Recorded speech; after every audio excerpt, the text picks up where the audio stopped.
خير. بسم الله الرحمن الرحيم. إن الحمد لله نحمده ونستعينه ونستغفره ونستهديه ونتوب إليه ونعوذ بالله من شرور أنفسنا ومن سيئات أعمالنا. من يهده الله فلا مضل له ومن يضلل فلا هادي له وأشهد أن لا إله إلا الله وحده لا شريك له وأشهد أن محمدا عبده ورسوله صلوات الله وسلامه عليه وعلى آله وصحبه وسلم تسليما كثيرا. أما بعد، يا أيها الذين آمنوا اتقوا الله حق تقاته ولا تموتن إلا وأنتم مسلمون. We begin with the exaltation of Allah Rabbul Alameen, asking from Him guidance, mercy, forgiveness, sustenance, protection. We ask Him that He protect us from sinning against Him, and we also ask Him that He protect us from the ramifications of when we do disobey Him subhanahu. We believe in the testimony of faith that there is no God except for Allah Azza wa Jal, who is one without partners. Therefore all worship is for Allah Rabbul Alameen alone, without partners, without intermediaries, and that His final prophet and messenger for humanity is the Prophet Muhammad sallallahu alaihi wasallam. O you who believe, guard your relationship with Allah Rabbul Alameen and cherish Him as He deserves, and do your best to not die except as Muslims in full submission to Him. So tonight we take the 8th ayah, wherein which Allah Rabbul Alameen addresses the believers, and this is the 8th still in Surah Al-Baqarah, and there are 11 in total in Surah Al-Baqarah. And tonight's focus is في بيان مبطلات ثواب الصدقة كالمن والأذى والرياء. The title that the Shaykh Rahmatullahi alayhi gives it is explaining the factors that invalidate the rewards for the charity, such as al-man, and we'll talk about these in a bit more detail, but in general it's showing, mentioning what you have done of good, al-adha, which is abusing people, whoever it is that you've done good for, and al-riya, which is showing off. And with that we will, Ziya, since we have you, why don't we have you go ahead and read the ayah for us, nice and clear, inshallah. Maybe you can grab the microphone and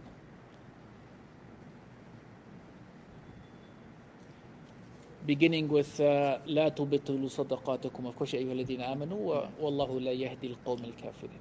So go ahead, you can turn around, inshallah. And if you want to read it from here, you can do that too. Yeah.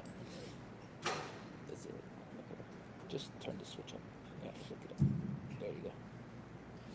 أعوذ بالله من الشيطان الرجيم. بسم الله الرحمن الرحيم. يا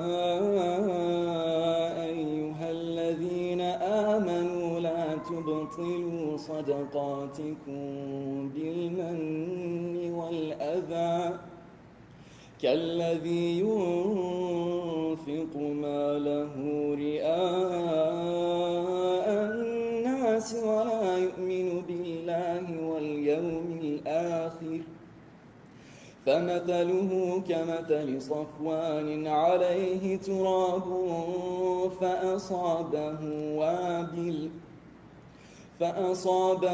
وابل فتركه صلدا لا يقدرون على شيء مما كسبوا والله لا يهدي القوم الكافرين. صدق الله العظيم. Excellent, mashallah. Jazakallahu khairan. Jazakallahu khairan. And as we read the translation for that, and the translation is from Sahih International, but doesn't mean it's the only translation. It's what I'm using. O you who have believed, do not invalidate your charities with reminders or injury, as does one who spends his wealth only to be seen by the people and does not believe in Allah subhanahu wa ta'ala in the last day. His example is like that of a large smooth stone upon which is dust and is hit by a downpour that leaves it bare. They are unable to keep anything of what they have earned, and Allah does not guide the disbelieving people. So let us better understand what it is that Allah Rabbul Alameen would have us learn with this ayah, because I would hope that we should all be able to understand how important it is. Because many of us, if not all of us, we give charity in different ways: money, skills, time.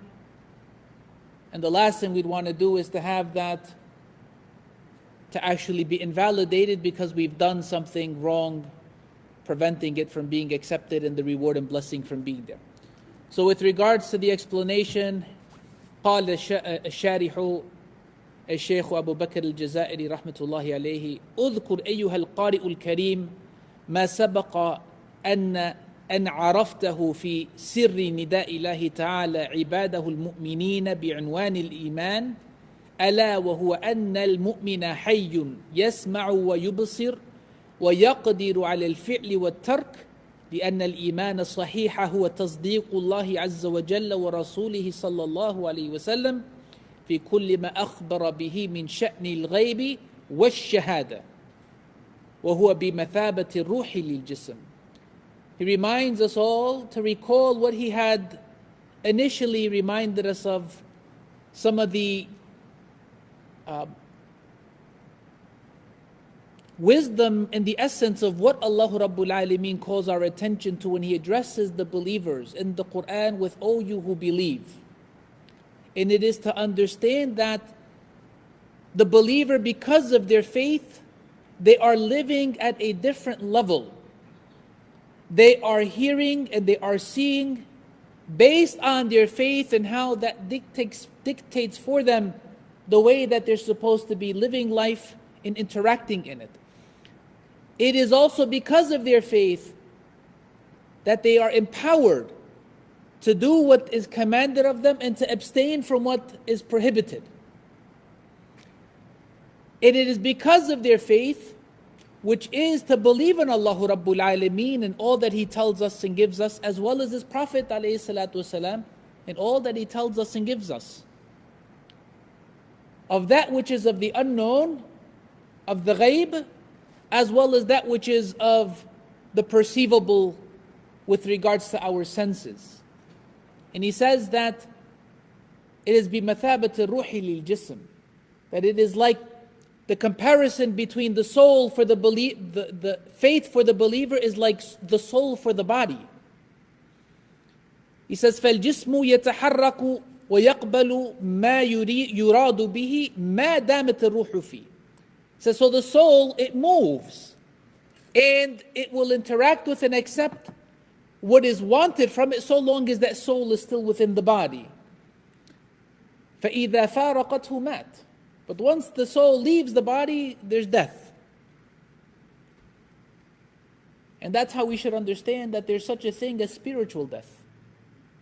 That when the soul, because it is not living because of Allah Azza wa Jal and for Him Subhanahu, even though the corpse may still be functioning,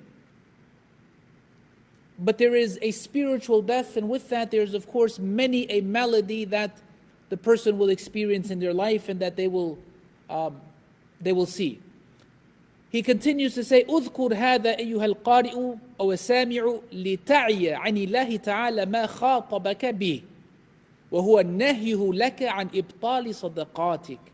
He says, bear this in mind, whether you are a reader or you are listening, so that you will truly comprehend what it is that Allah Rabbul Alameen is addressing you with in this ayah, as He is prohibiting you, preventing you from ruining, from invalidating your charities. وهو تعطيلها عن تزكية نفسك وتطهيرها. And by invalidating the rewards for your charities, what that means is that you are voiding the charity from having the effect of purifying yourself and your wealth, from refining yourself and purifying and bettering your wealth. لأن الصدقة عبادة تزكي النفس إذا خلت من الموانع المبطلة لها. It says because charity is an act of worship that purifies the being, the individual who's giving it, as well as their wealth, so long as there's nothing of factors that prohibit it from benefiting the person. ومن الموانع للصدقة من تزكية نفس المؤمن المتصدق ما ذكر الله تعالى في الآية وهي. He says, and from among those factors that prevent that charity from having the desired effect upon the believer who is giving it are those things that Allah Rabbul Alameen mentions in the ayah, and they are al-man. The first thing that is mentioned is al-man, وَقَالَ وَهُوَ مِنْ كَبَائِرِ الذُّنُوبِ. It tells us that al-man, these reminders, that it is from the major sins, and he's going to better help us understand what it is. He says, لِأَنَّ الْمَنَّانَ أَحَدُ ثَلَاثَةٍ لَا يَنْظُرُ اللَّهُ تَعَالَى إِلَيْهِمْ يَوْمَ الْقِيَامَةِ وَلَا يُزَكِّيهِمْ وَلَهُمْ عَذَابٌ أَلِيمٌ. He says, to understand why it's from the major sins, it's because of the hadith that's in Sahih Muslim, that this person, this category is from among the three that Allah Rabbul Alameen on the Day of Judgment will not look upon them and will not purify them. And they're going to have a painful punishment, as the hadith reads, ثَلَاثَةٌ لَا يُكَلِّمُهُمُ اللَّهُ تَعَالَى يَوْمَ الْقِيَامَةِ وَلَا يَنْظُرُ إِلَيْهِمْ وَلَا يُزَكِّيهِمْ وَلَهُمْ عَذَابٌ أَلِيمٌ. The hadith reads, three categories of people that Allah Azza wa Jal on the Day of Judgment, He is not going to talk to them, He will not address them, He will not even look at them, He will not purify them, and for them there's going to be a horrible chastisement, a terrible punishment. So understand that in Allah Rabbul Alameen not even talking to them, addressing them, that right there, that's a horrible sign for that person. That Allah is not even going to look at them. That's a second, that's almost sealing the fate of that person. And that Allah Jalla wa Ala is not going to purify them, He is not going to give them that purification that is needed for them to enter into paradise. The only thing that's left is that they're going to be punished in hell. And that in hell, for that person to be purified such that they would face the consequences for what life was and what they rebelled and failed in, that's something that a person really worked hard for, because we know as Muslims that Allah Azza wa Jal is so merciful and so forgiving, and that's a horrible person who's done that. Well, what are these three categories? The Prophet ﷺ then says, Al-musbilu izarahu, the first thing. And we'll mention what that is. The person who has their izar, which is basically their towel that they would wear, below their ankles. Now the ulama have talked about this in depth, and there's difference of opinion as to anything of clothing that goes below the ankles. There's a position that the ulama hold that say that anything of what a person wears that goes below the ankles, that is punishable, and the person, if they don't change it, they'll go to hell for it. And there's the other position that says that if it is done intentionally with the purpose of it being for showing off and to show that they are wealthy, then they are disobeying Allah Azza wa Jal and His Messenger Sallallahu Alaihi Wasallam, and they would be punished. But if that's not at all the case, then they're not going to be punished and there's no sin. Both of them have their evidences. as it was part of the practice from the pagans, that's among the ways that the wealthy distinguished themselves from the poor. How? By dragging whatever they had of clothing. Why? Because it's like, I can afford to ruin whatever I have and I can buy more. Whereas the poor person, whatever they wore was probably not long enough to even correctly, completely cover themselves. And so it was to really show off and to distinguish themselves from the rest. But we do know from the examples of those who, like Abu Bakr radiallahu ta'ala anhu, where his izar, his towel, it would at times fall and it would go to his ankles and below. And he asked the Prophet sallallahu alaihi wasallam about this. And the Prophet alaihi salatu wasallam made it clear that you're not doing this intentionally, and this is not out of arrogance and to distinguish yourself that you have wealth. Because Abu Bakr was wealthy. It wasn't because of that. And so there was not that threat and that warning of him having done this. So what should we do in this case? The best thing is for us to, of course, do our best to ensure that whatever we're wearing, of our pants, etc., that it doesn't go below the ankles. Have it at minimum that it's at the level of the ankles. That's the best thing to do. Is it the stylish thing? No, it's not the stylish thing. Because if you go and get a suit, they're going to go ahead and have it be to the point of your heel.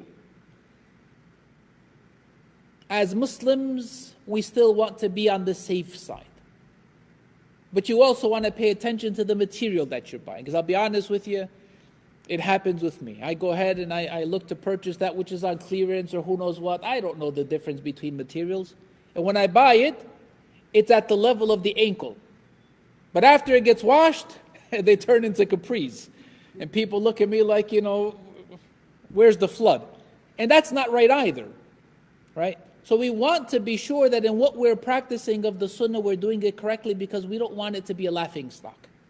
We don't want that somebody looks at us and says, oh, that's your religion? Ha ha ha ha ha. Because the Prophet ﷺ was never a laughing stock, and that's not what the religion is. And we don't want, because of our misapplication of the sunnah, that people look at Islam and they have a negative viewpoint of Islam. Muslims and non-Muslims. The second category. He says, Al-Mannanu alladhi yu'ti alladhi la yu'ti shay'an illa minnatan. He says, Al-Mannan, the person who he does not give a thing, or she does not give a thing except that they remind of what they've given.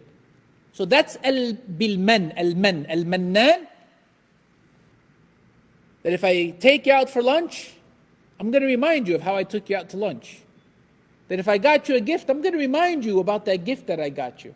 If I've done something good for you, I'm going to remind you of when and how and what it was that I did of good for you. And that's the way that the person is. Anything of what they do of goodness, of charity, oh, they bring it up. And they remind you. Do any of you know people who are like that? Right? They may not be to that extreme, and I would hope that nobody is to that extreme, especially as a Muslim. But that is a trait that Allah Azza wa Jal does not like.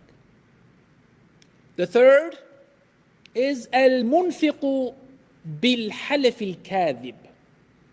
The person who they get into something of a transaction, they're selling something and they're swearing by Allah Azza wa Jal and they're a liar. Why? Because they know that the default for a Muslim is when you're going to swear by Allah Azza wa Jal that you're going to be what? You're going to tell the truth. Brother, I want to buy the car, but can you please tell me, are there any problems? La wallahi billahi, there's no problems. The car is mint, excellent condition. Brother, I swear by Allah, this is, you won't find better. And they know other than that.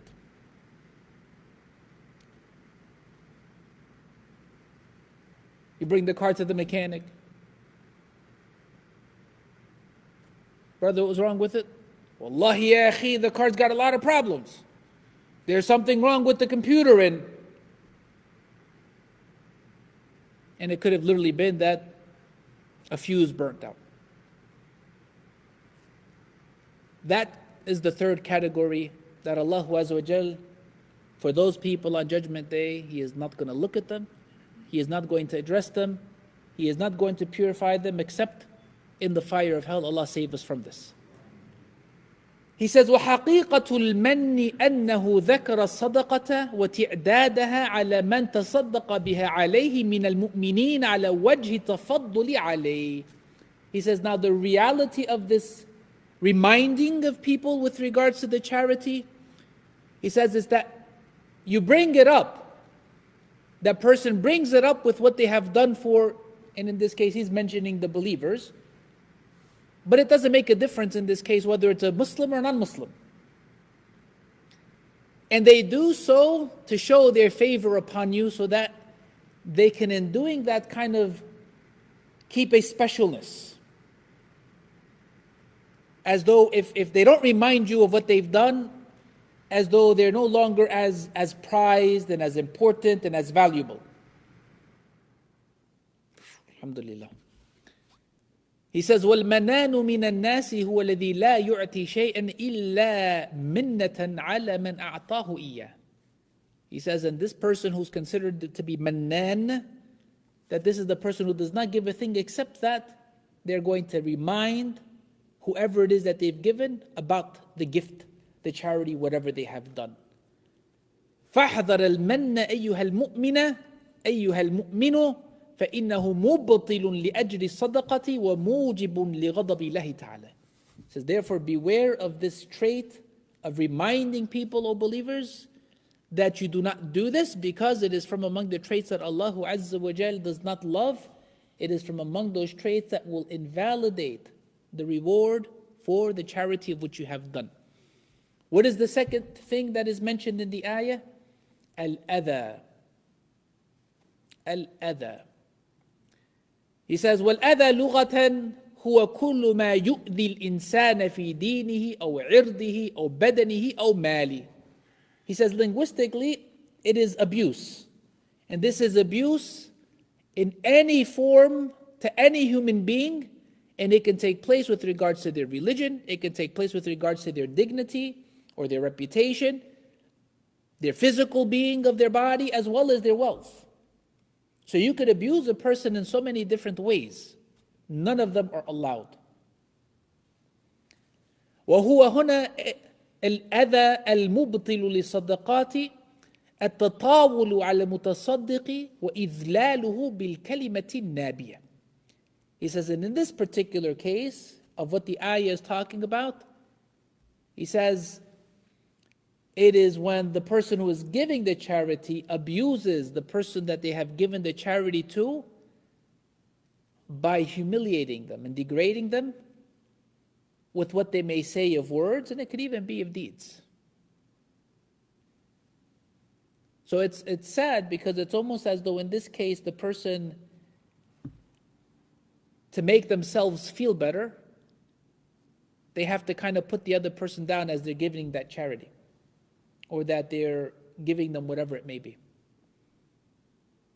So imagine, for example, and this can sometimes be even in the case of family, where a sibling is giving zakah, sadaqah to another family member, and the one who's giving the charity is more successful because maybe they have a better career, who knows what, and they look down upon their sibling because they're not as successful. And so they'll give that money and say, yeah, you couldn't have been a doctor like I am. Had you been a doctor, and had you done better in school, had you, whatever it can be. And I mean, the examples are, maybe that's a horrible example for my part. But it is to intentionally say something, to humiliate, to degrade, and to hurt the person as you give that money, as you give whatever that gift, that charity is. He says, أو التي تمس كرامته وتحط من شرفه وقدره وهو المؤمن ولي الله تعالى. He says, or it could even be that you're saying something that's really attacking at the integrity and the reputation of the person, that you're really wanting to degrade them. And subhanAllah, it can be that it's intentionally being done because the person is a believer and somebody who's righteous. And you can find this sometimes. And we have that hadith where, I won't even mention it because it's the first part of it will be valid for what I'm saying, but the other half wouldn't. But it's that hadith of the two brothers, where the one brother is out there, he's working, and the other one stays in the masjid all day. Right? Naturally, the one who's staying in the masjid all day, he's doing wrong because he has to also go ahead and live in this life to provide, etc. But you have sometimes these circumstances where maybe the brother or that person who's more righteous, that they're not going to take any job, especially if it's clearly haram. And the other family member, for example, they don't care. They're looking at where the money is. And so they look at that family member and say, because, because you're religious and because, you think you're better, or because, you see, where are you with regards to if you were truly that much better and Allah really cared more about you, etc., you wouldn't be begging, you wouldn't be in this situation, and so on. Or words to that effect, and Allah save us from all of this. He says, والله تعالى يقول في الحديث الذي رواه البخاري رحمة الله عليه ورضي عنه من عاد لي وليا فقد آذنته بالحرب والمعاداة هي مولدة الأذى وأشده وأقبحه.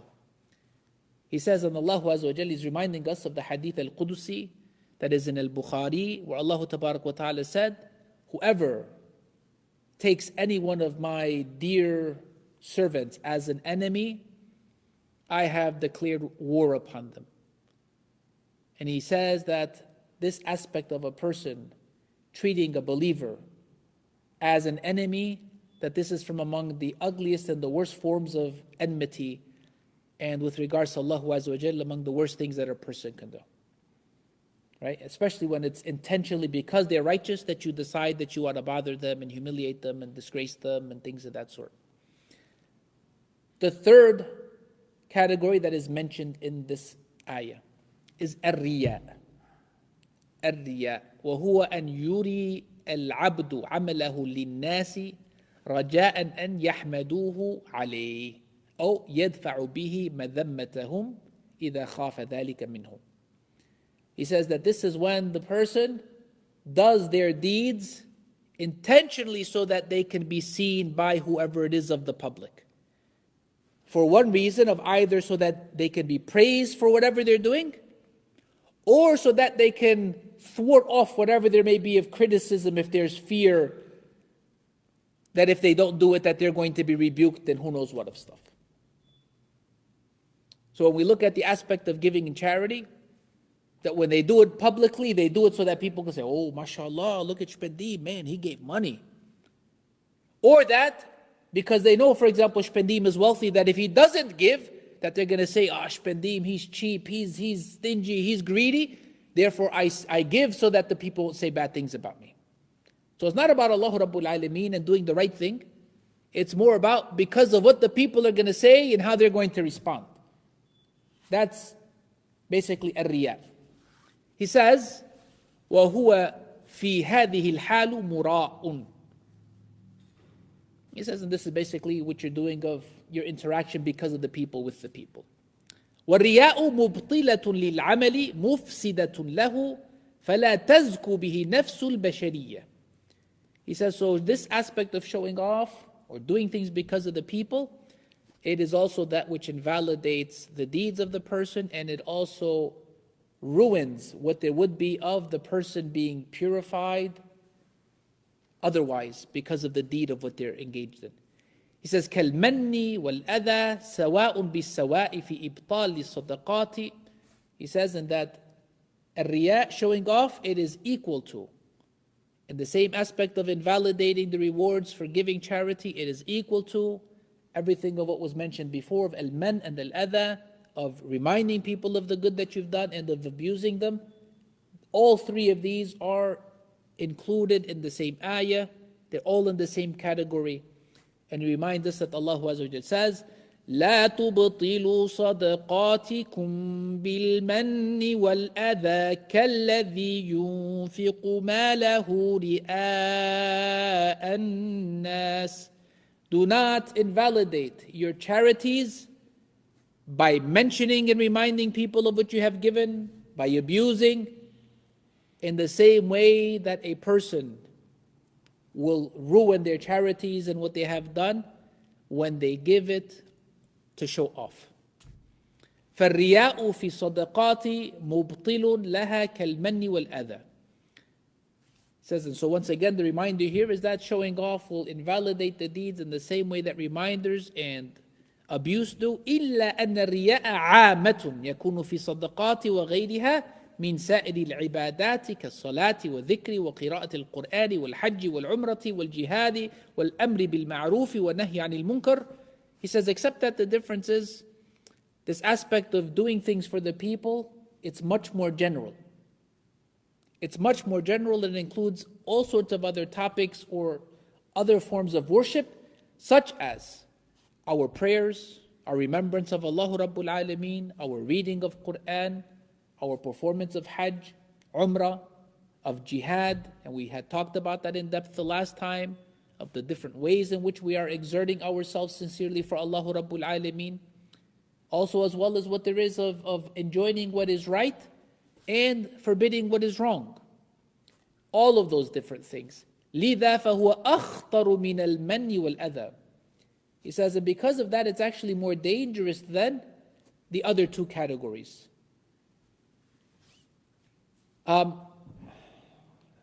وغالبا ما يكون الرياء ممن ضعف إيمانه بالله واليوم الآخر. He says that most of the time, this aspect of a person doing things for the people, it takes place with a person whose iman, his belief and his faith in Allah Azza wa Jal in the day of the hereafter, the day of judgment, it's weaker. لقوله تعالى وَلَا يُؤْمِنُ بِاللَّهِ وَالْيَوْمِ الْآخِرِ. He says that this is based on what Allah Azza wa Jal says in that same ayah, because the person does not believe in Allah Rabbul Alameen and in the life hereafter. And it doesn't have to mean in this case that they don't believe at all. It's as the Shaykh explained, that they believe, but their belief it's weak, their faith is weak. إِذِ الْمُؤْمِنُ بِاللَّهِ وَالْيَوْمِ الْآخِرِ لا يتعمد بطلان عمله بالمراءات ولا بغيرها. He says, because the believer who really believes in Allah Azza wa Jalla in the life hereafter, that person is not going to intentionally look to invalidate what they are doing of their deeds by doing things because of the people or other than that. The believer knows that it's all about Allah Rabbul Alameen, and they're going to make sure that they can keep as sincere and as genuine and as correct in their worship, because they know that it's about them and Allah Rabbul Alameen. وَقَوْلُهُ تَعَالَى فِي الْآيَةِ فَمَثَلُهُ كَمَثَلِ صَفْوَانٍ.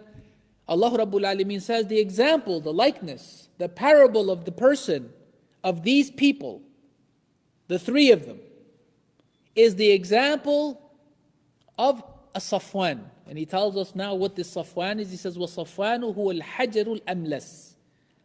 So a Safwan is a stone that is very smooth.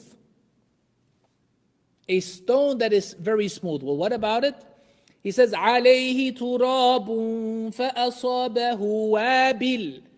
Upon that smooth surface of the stone, there's dirt. But there's a downpour of rain that comes upon that stone that has that dirt on it. What happens to it? He says, وَالْوَابِلْ هُوَ الْمَطَرُ الشَّدِيدُ. Wabil means that it's a heavy rain, downpour. فَتَرَكَهُ صَلْدًا. The result of that heavy rain on that smooth rock was that it completely washed away what there was of dirt. Nothing was left. You have, mashallah, this clean washed stone. أي ليس عليه شيء لأن المطر أزال التراب وبقي الصفوان أملس كما كان. So that rain, it completely cleansed the rock, that smooth stone, such that nothing is left on it. Well, what does that mean as far as what we're talking about here?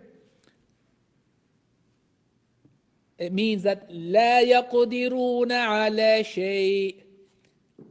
They do not benefit from anything of what they have done. أي لا ينتفعون به وذلك لعجزهم عن الانتفاع بصدقاتهم بعد أن أبطلها المن والأذى والرياء. He says they did not benefit at all from what they have done.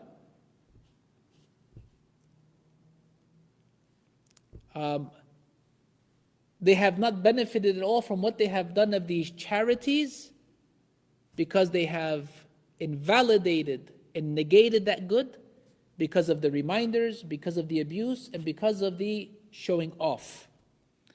وقوله تعالى فأصابه وابل فتركه صلدا لا يقدرون على شيء مما كسبوا والله لا يهدي القوم الكافرين. And he mentions now the larger portion of the ending of the ayah. He says, and so it's like that rain that washes upon that smooth rock, leaving it bare. They are incapable of doing anything with regards to what they put in of energy or effort. And Allah does not guide the people who are disbelievers. أي إلى ما يكملهم ويسعدهم في الدنيا والآخرة. He says, and this is with regards to Allah will not guide them, those people who have disbelieved and have rejected, to that which is going to complete them and grant them happiness in this life as well as in the hereafter. وفي هذا إشارة إلى أن المنان والمؤذي للمؤمنين والمرائي هم قريبون من الكفر. He says in this there's an indication from the ayah that all three of these categories, that these are people who are very close to blasphemy of kufr. That all three of these are very close to, and this is serious, that they are all very close to this blasphemy of disbelief and rejection of Allah Rabbul Alameen. And he tells us, giving us some greater clarity, إِن لَمْ يَكُونُوا كُفَّارًا لِنِعْمِ اللَّهِ عَزَّ وَجَلَّ.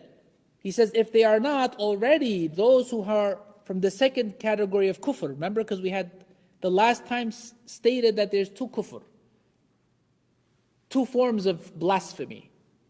There's the kufru ni'mah, that is the ungratefulness to Allah Azza wa Jal for the blessings that He has bestowed. And the second is kufru what? Who remembers? Kufru al-millah, or kufru imanin, in the sense of that blasphemy and that disbelief, which is an aspect of our faith, of our aqeedah, of our creed, of our doctrine and beliefs. So he's saying, if this is not already implying that they have rejected and they are ungrateful with regards to Allah Azza wa Jalla and His blessings, because they can certainly be that that's the case, right?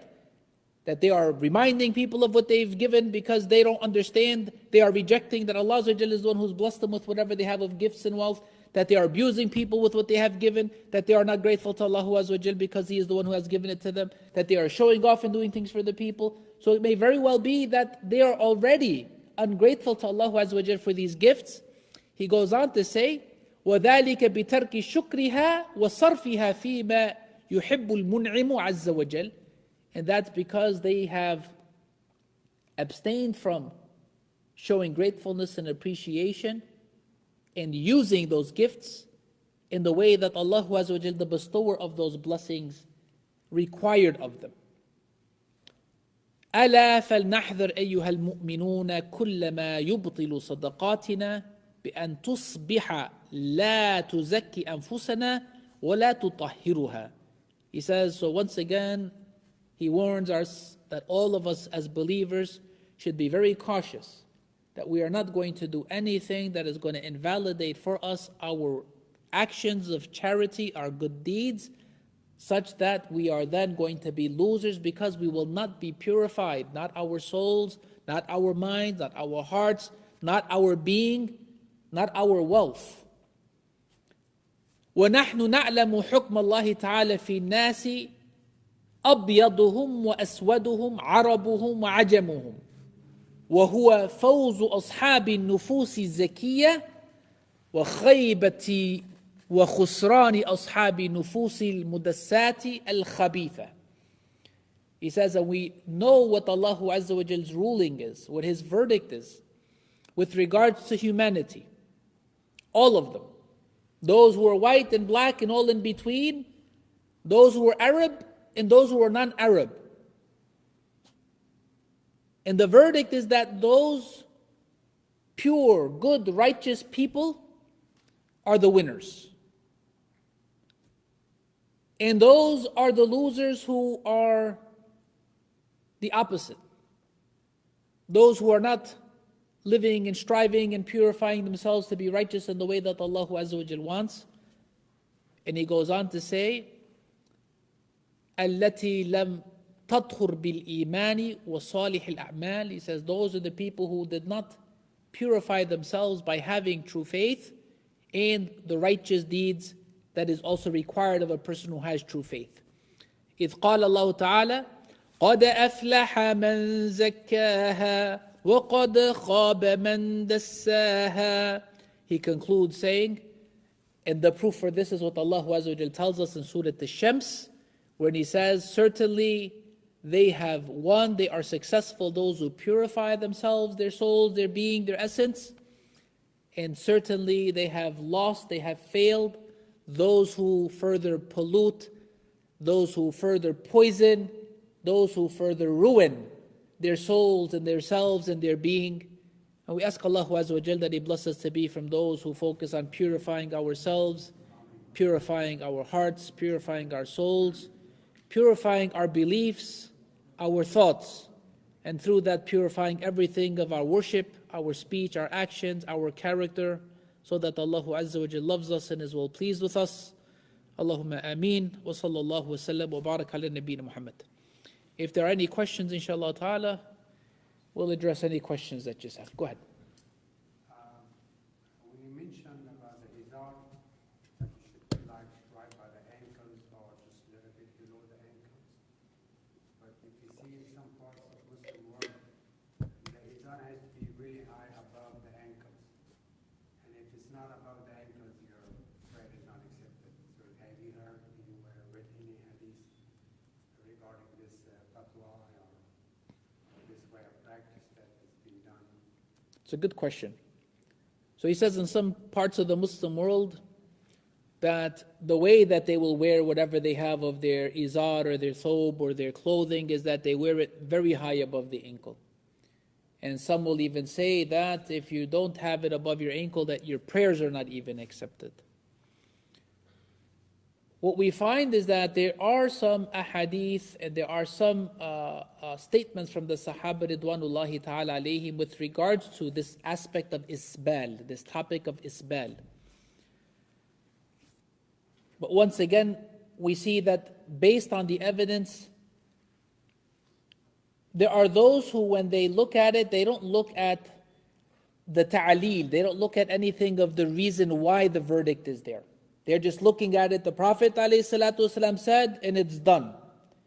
Whereas the other category says, yeah, that's correct, but you have to look at why he specifically said that, because we believe that the ahkam are mu'allala, that the religious rulings, the verdicts, there's reasons for them.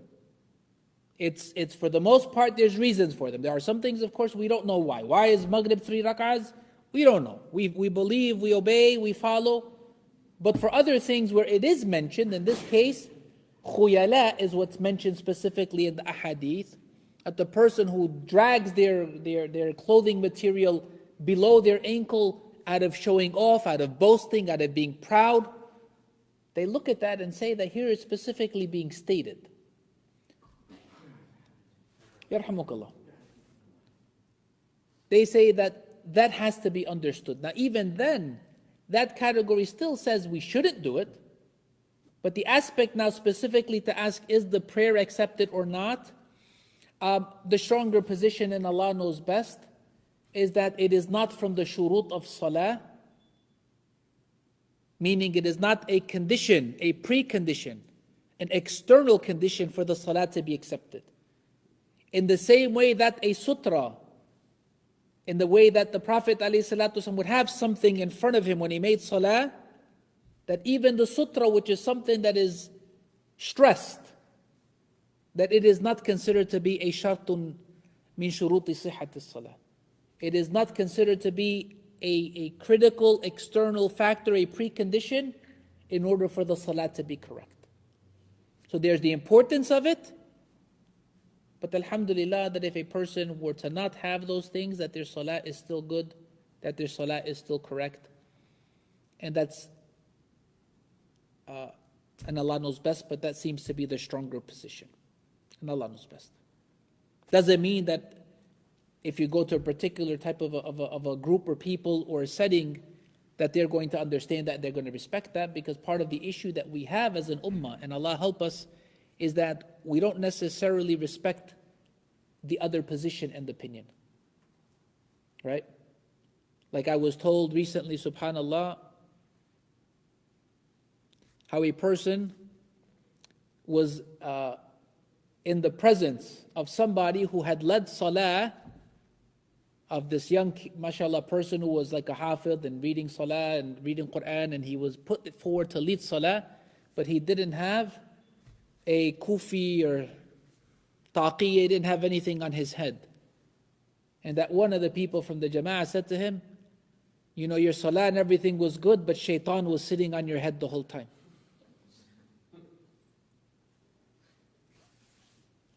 Well, number one, there's no validity to that. Right? There's no validity to that. If you're going to say something like that, you better bring forth Quran and Sunnah to prove that that's what really happens. Because if not, you're saying things about the Deen, and Allah Azza wa Jalla says, وَمَنْ أَظْلَمُ مِمَّنِ افْتَرَى عَلَى اللَّهِ الْكَذِبَ. And who can be worse than the person who makes up lies against Allah Rabbul Alameen? Right? So you'll have sometimes that people in the way that they'll hold something of a position that they will not necessarily be open-minded to understand and to respect some of these different positions or differences of what we're talking about. My whole perspective is one of helping us to understand that there can be legitimate different viewpoints. And in that case, what we want to do is understand them. We want to still do our best to maintain what's within the safety zone, but that if and when, for example, we see, and I do this sometimes, right? I'll have some of the younger brothers who will come and they'll lead for salah. And at times, mashallah, maybe their thobe is high, but the pants under their thobe are below their ankles. And I've had people who've come up to me and said, is our salah even accepted because his pants are so long? Your salah is fine. Don't worry about that part. It's good. Khalas. We want sometimes perfection in a way that we want it instantly. And we got to understand that sometimes it's a process. People, for example, who they have their wardrobe, and maybe they're recently coming back to the deen and they're trying to, alhamdulillah, practice and love Allah Azza wa Jalla, love the Prophet ﷺ, and strengthen their faith. Maybe their parents aren't, So what do? They roll it up then. And you'll still find somebody who'll come up and say, brother, you can't roll your pants up like that in salah. You got to let it hang. Well, if I let it hang, it's too long, brother. You got to cut those pants. You know, to make a long story short, we want to be able to focus on helping a person strengthen their faith, and you got to treat each person on a case-by-case basis. If, alhamdulillah, your iman is to this level, don't treat everybody else as though their iman is at this level. Help them with love, with compassion, with kindness, with wisdom, to grow it so that they could also reach that level. And Allah knows best. Any other questions? Yes? So what steps can be taken to prevent reacting from creeping in slowly? So what can be done, what steps can be taken to prevent the creeping in of riya? It's hard. Just so that we understand, number one, it's an uphill battle. It's a challenge. The Prophet ﷺ made it clear that أَشَدُّ مَا أَخْوَفُ مَا يَخَافُ عَلَى الْأُمَّةِ الشِّرْكُ الْخَفِي. What he fears most with regards to his ummah is this hidden shirk. And that's what riya is. It's referred to as this hidden shirk, which is polytheism and idolatry. Right? Because what is shirk? It's to do something other than Allah Azza wa Jal, or in addition to Allah Rabbul Alameen. So it is hard, And it is something that we have to pay attention to because it's at the matter of the heart. That the ibadat of the heart are the most important, they're the most serious, and they can be at the same time the most difficult. So what you want to pay attention to is that before you're doing something, especially if you know that it's going to be something in public, that you talk to yourself and you make it clear to yourself that this is for Allah Rabbul Alameen. That yes, I know there's this fundraiser, and yes, I'm going to go there so that I can support, and yes, I know that there may be the call to give publicly, and yes, I know that that is also from the sunnah of the Prophet ﷺ, but I still want to make sure that I can, as best as I can right now, make clear, Ya Allah, I'm doing it for you.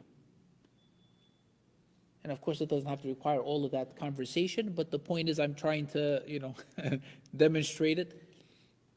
Once you've done that, don't think about it again. Don't turn back. Because part of what happens is that sometimes shaitan can really debilitate a person by causing them to have second guesses, doubts. And in doing so, he prevents them from doing those things. He can literally sometimes cause a person to have so much internal turmoil that he handicaps them. So we don't want that to ever happen.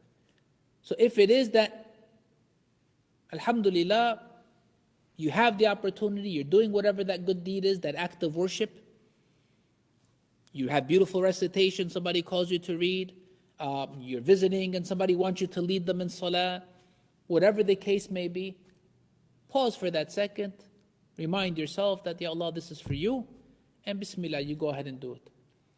If, however, you're noticing that among the things that are happening is that people are, MashaAllah, Allahu Akbar, or that the parents are the ones who are sometimes the ones that are actually hurting their child, where they're so eager to push him forward. My son, you have to let him lead.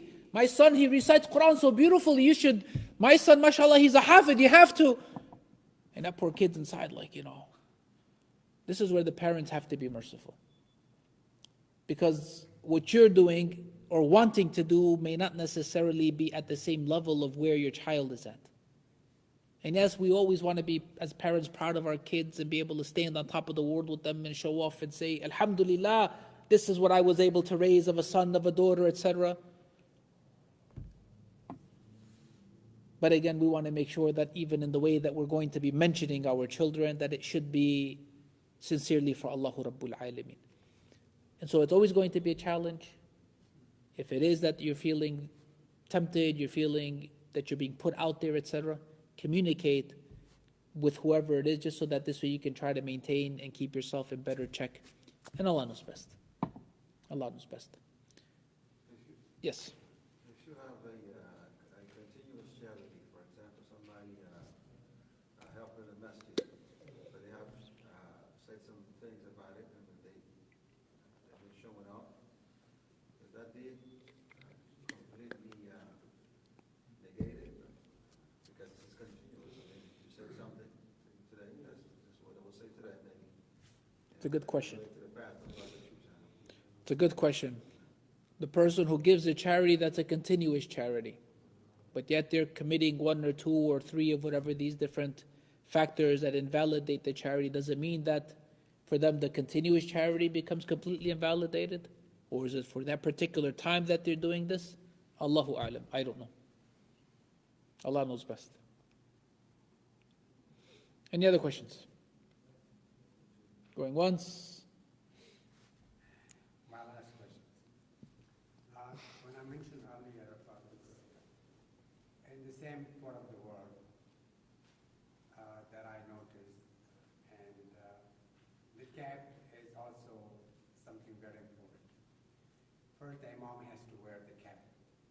I promise you, if the imam doesn't wear the cap, he's going to be dragged out and probably just thrown outside and says, go back somewhere else. And then the Jama'ah, it's going to be the same way, that everyone, it's like a mandatory, you have to cover your head.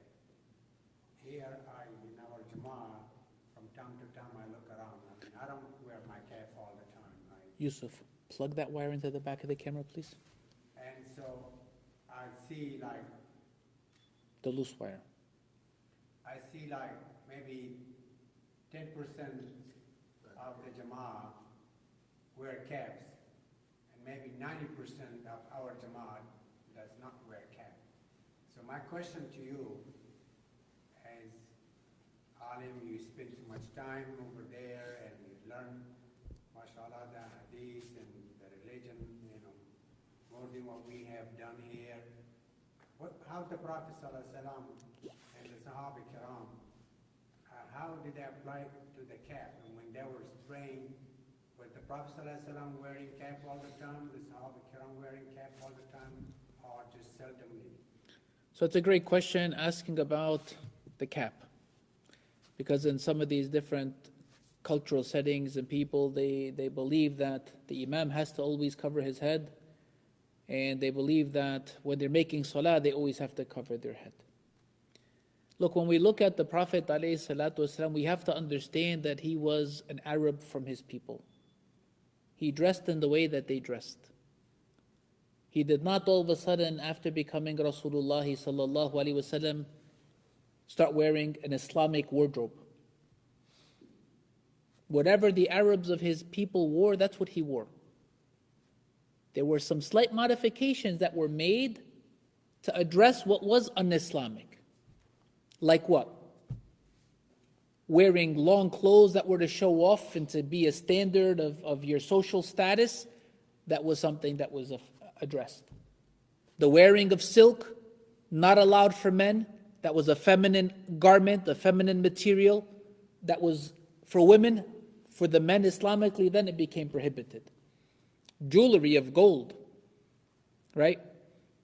That was also something that was considered to be a decoration for the women, not really for the men. That it should be, otherwise his clothing was the same. They wore turbans. It was not an Islamic thing. The Arabs, they wore turbans. They lived in the desert. They lived in the heat. Their clothing reflected the society, the environment, the habitat that they were a part of. When they went out into different areas, they went out in the clothing of what they wore. If they lived and settled in those other areas, what the Sahaba Ridwanullahi alayhim did, because they were ulama, they were scholars, they understood that whatever it was of the culture of the people that was not different from Islam, that was not opposed to Islam, that it was okay. They were not there to convert the different people to become Arabs. They were there to help guide the people to become Muslims.